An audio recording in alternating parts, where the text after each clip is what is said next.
right? I don't believe in the division. I understand what Nigel and Reform are doing, but please know they won't allow me anywhere near them. It's not because I won't be there.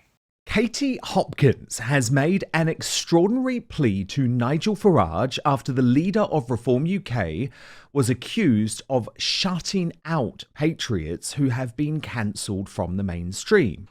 Now, I think this raises a fundamental point about what Nigel wants reform to be. Is this a Donald Trump style movement aiming to smash the establishment and tear up the mainstream media, effectively reinventing politics in Britain to be by the people, for the people? Or does he simply intend to work within the system to destroy the Conservative Party?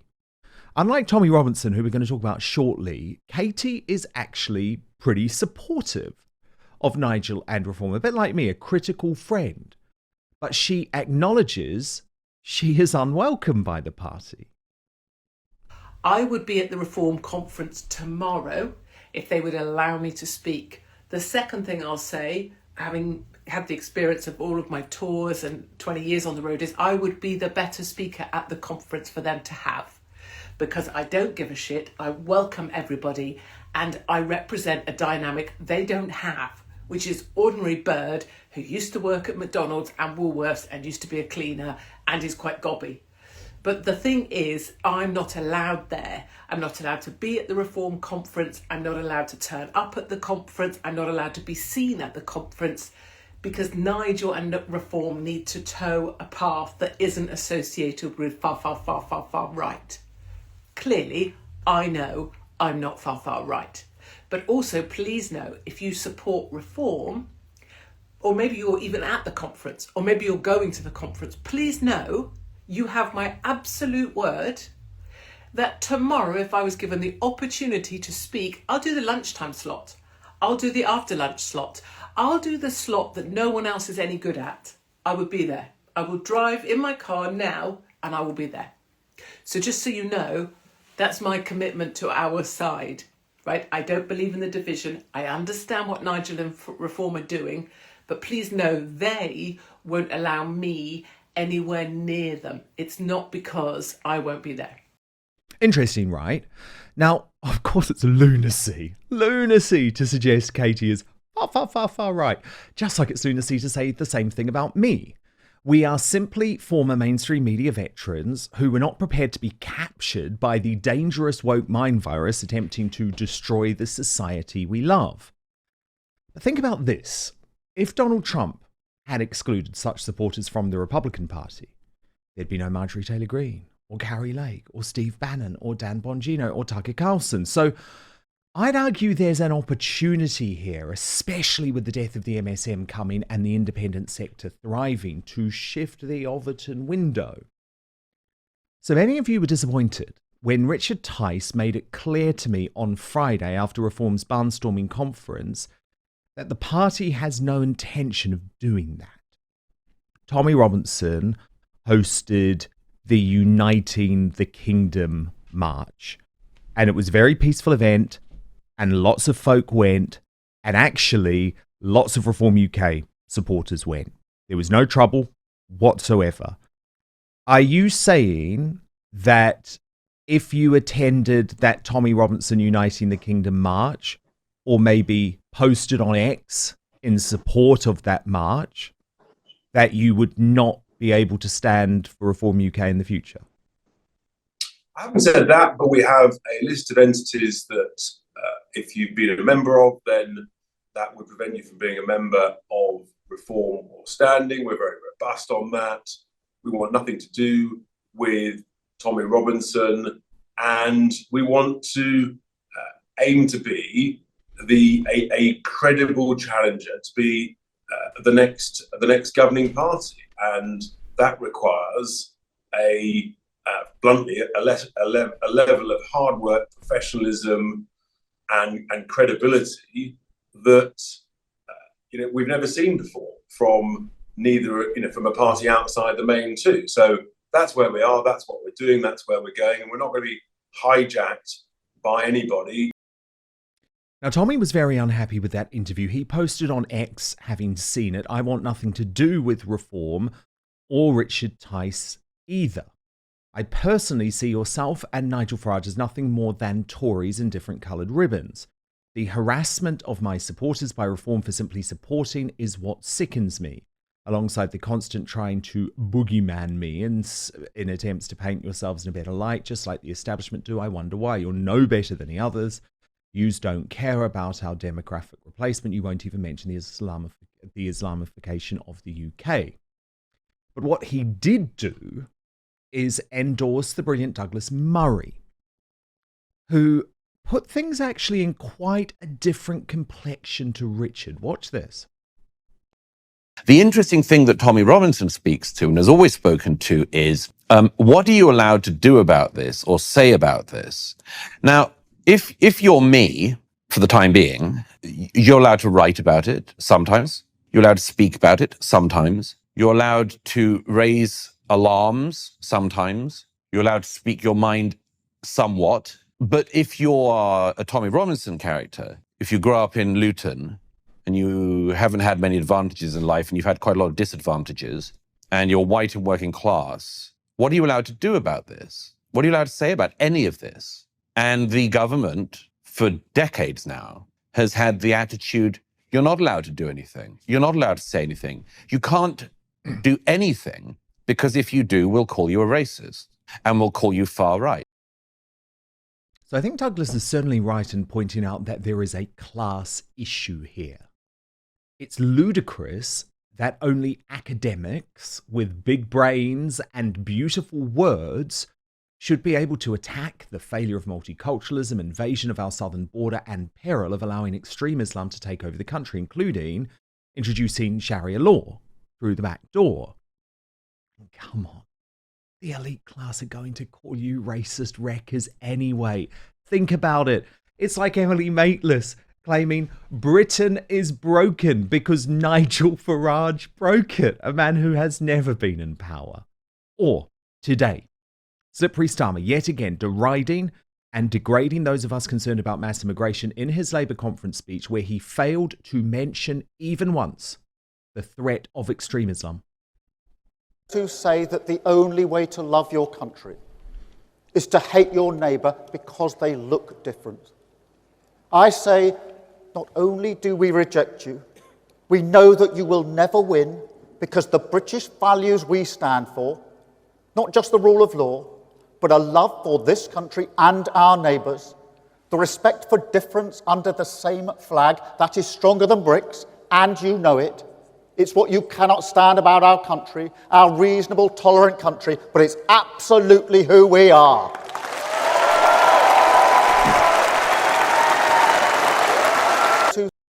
Now, you know I am clear. I do not believe the answer to the destruction Britain is facing is on the streets. But I do believe our revolution can be achieved if we stay united. And I think that means understanding from both sides. Understanding that Nigel Farage has a very difficult job to do, given the pressure he is under with the establishment, the elite class, the mainstream media trying to cancel him literally every single minute. But Nigel must also understand that there are many good, honest folk who feel completely let down by the system. To discuss this further, let me bring in today's outsider. And making his return to Outspoken today, I am so happy to be joined by one of the few voices of sanity in academia. Philip Kiszely is a cultural historian, author, political commentator, and a senior fellow at the brilliant New Culture Forum. Philip, I am so glad to have you here today. This is really interesting, isn't it? The divide in Reform UK. And I thought Katie Hopkins was incredibly reasonable. She's saying she does support Nigel, she does support Reform, but she's wanting to make it clear to her supporters she would be there if she could. But for whatever reason, she feels like she's been rejected by the party. Where do you stand on this one? Yeah, it's a really interesting one. And it feels as though Hello, Dan, by the way. It's lovely Hello. to see you. Great to see you too. It feels as though we're at a kind of watershed moment for reform at the moment. And the things they do over the next few weeks are going to be really important. They're going to set out their stall, if you like, for the next 2 or 3 years. And if they don't gain and maintain confidence now from those grassroots people who are desperate to support them, they're going to find it very, very difficult to get it back in the ensuing months and years. I listened to what Katie said, and I thought it was completely reasonable. I think we need voices like Katie's, like Tommy Robinson's, because they are essentially the voices of the people. They say what they think.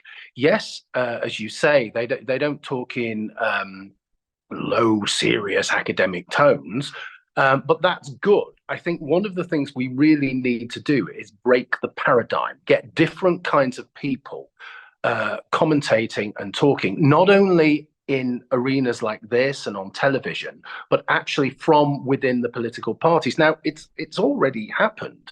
Don't forget Rod Liddle, who's pretty controversial himself, stood for SDP this time, and did reasonably okay. But I think if Katie Hopkins and Tommy Robinson, those two people in particular, if they were brought into the fold, okay, if they were, the word I'm looking for is trusted, okay, if they were trusted, then I think reform.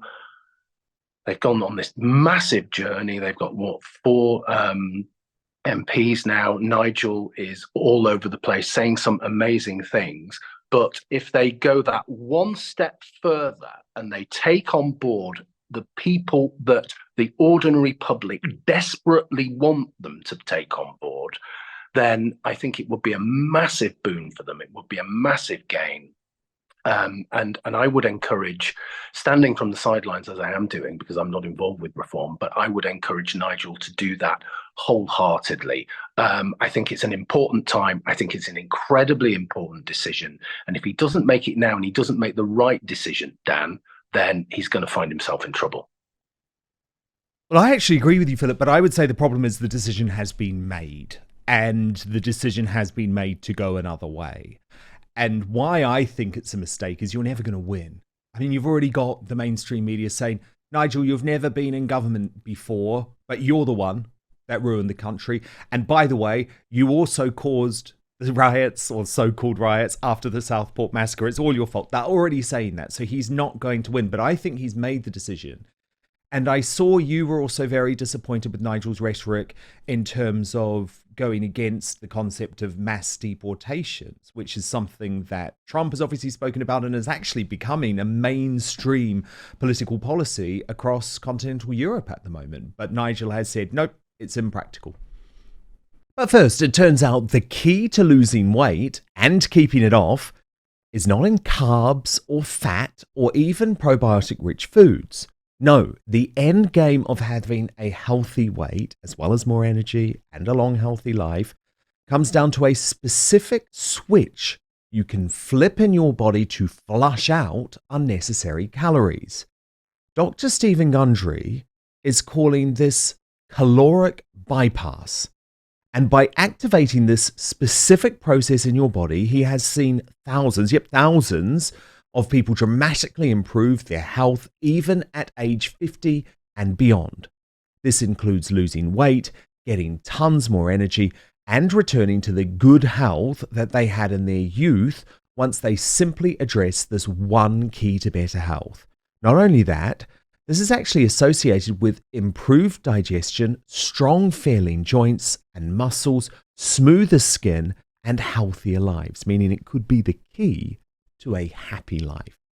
Dr. Stephen Gundry has lost 70 pounds himself using his research and has kept the weight off for over 20 years and counting. His digestive issues are gone, his health is fantastic, and he feels younger and healthier today than he did in his 40s. His video has been watched by over 20 million people to date, and you can watch and learn more about it at thehealthyfat.com/outspoken. It's linked at the bottom of this video on YouTube and Rumble, but he'll teach you exactly how he has kept his weight off for free at thehealthyfat.com/outspoken. Click on the link in the description below the video. Yeah, I think just to clarify what I meant there, Dan, because I think you're absolutely right. Yes, the decision has been made, but what I'm interested in here is breaking paradigms, okay? And what Nigel could do is listen to the people, listen to the general public, and say, I'm actually going to make a U-turn on this, and I'm going to do it because I was wrong. Okay, U-turns are sometimes good. If you're heading towards a brick wall, then a U-turn is the best thing you can possibly do. Okay, I think Nigel is heading towards a brick wall with this. Okay, he's made the decision. He's made the wrong decision, but he could reverse it. He could bring those two people back on board, and they would be happy to be there. Yes, he could actually.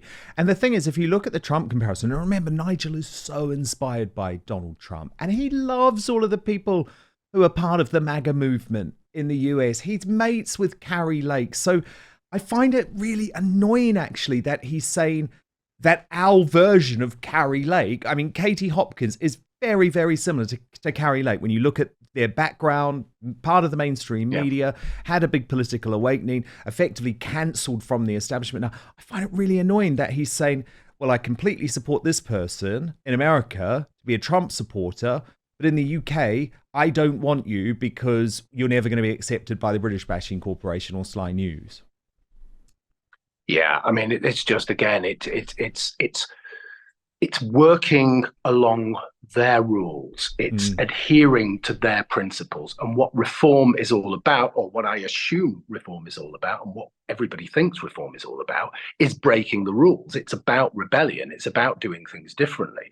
I think just on a very basic level, I think this is really important, right? On a very basic level, we're talking about Tommy Robinson and Katie Hopkins here. Let's just stick with those for the time being, right? Yes. You've got two incredibly intelligent people. They're not just people who can talk to the general public in a really effective way.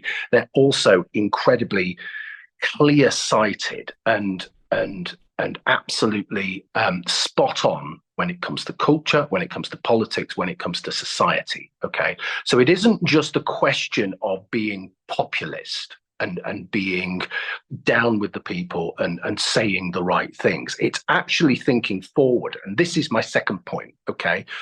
I'm a critical friend of reform. I support reform, but I would like to see more by way of policy, okay? By way of ideas. And I think Katie and Tommy would be the ideal people, as well as Westminster think tanks and all the rest of it, okay?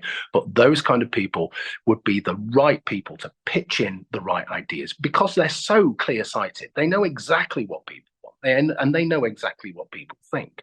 So for me, that is a key thing. Yes, you're right. I was disappointed with the tone and content of Nigel's interview last week, I think it was, wasn't it, with Stephen Edgington? With GB News, This is a no-brainer for me. Culture is important. Demographics are extremely important. If we've got people coming over here breaking the law, then they need to go back. If we've got illegal immigrants coming over here, then they just need to go back straight away. It's the simplest thing imaginable, and yet Nigel seems to be sliding towards the middle ground with all of this stuff, which is very worrying indeed, because that unique voice, that unique position, that sense of we're going to change politics is going to go if we're not very careful. Now, he's already made the wrong decision, you've just said, and I wholeheartedly agree. But let him do a Trump. Let's just say, well, I'm going to change it. So what? I'm going to change it. It was the wrong decision. I'm going to change it. If he did that, right, he's in a unique position. If he did that, people would love him for it. Okay. Right. And that groundswell of support that reform have, that he has himself personally, will transform, will go to the next level, and so many more people will be on board. They will be a serious electoral force if he does that. All it is saying, I'm going to change my mind because I've got the guts to change my mind. Unfortunately, as you and I know, he's probably not going to do that. Well, no, but the only thing that makes me think there's a small chance he might is, Philip, I am now convinced, and I'm usually right when it comes to the Conservative membership, Robert Jenrick is the next leader of the Conservative Party. I just do not think Kemi Badenoch, who will likely be up against him in the final two, has a hope. Now, Robert Jenrick is stealing a lot of Nigel's ideas, and he is in some ways trying to outmaneuver Nigel. So I think actually that might be one reason why it's going to be important for Reform UK to actually not try and go to the centre ground, because weirdly there might be this battle with our outflanked on the right by a Robert Jenrick Conservative Party. Yes, it's amazing to think, isn't it, that that Reform could be outflanked on the right by the Tory party that have been responsible for the last 14 years. Oh, yeah. And it will all be rhetoric. It will all be rhetoric. Of mass immigration that nobody voted for. I mean, I spoke about this on a couple of times about Robert Jenrick. I think he said this in the Mail, didn't he? And he was talking about, mass immigration might be a problem, a problem to the culture. And so, no sugar, Sherlock. I always We've been telling you for 14 years. Yeah, I always feel with the Conservative Party like I'm in a kind of an abusive, narcissistic relationship with them, and they're gaslighting me totally. Yes, I'm glad you've woken up to the fact that mass immigration might be a problem for the culture, but maybe you should have been talking about this. You should have been talking about this 15 years ago. If we get back together, I promise I won't cheat on you, Philip. It's like that, isn't it? Well, I'm never going to trust you again, even if I think you're saying all the right things, Robert. That's where I stand. Thank you so much for watching Dan Wootton Outspoken. Please do subscribe if you want lots more clips and interviews like that. Plus, if you want to watch our totally uncensored after show, then visit www.outspoken.live.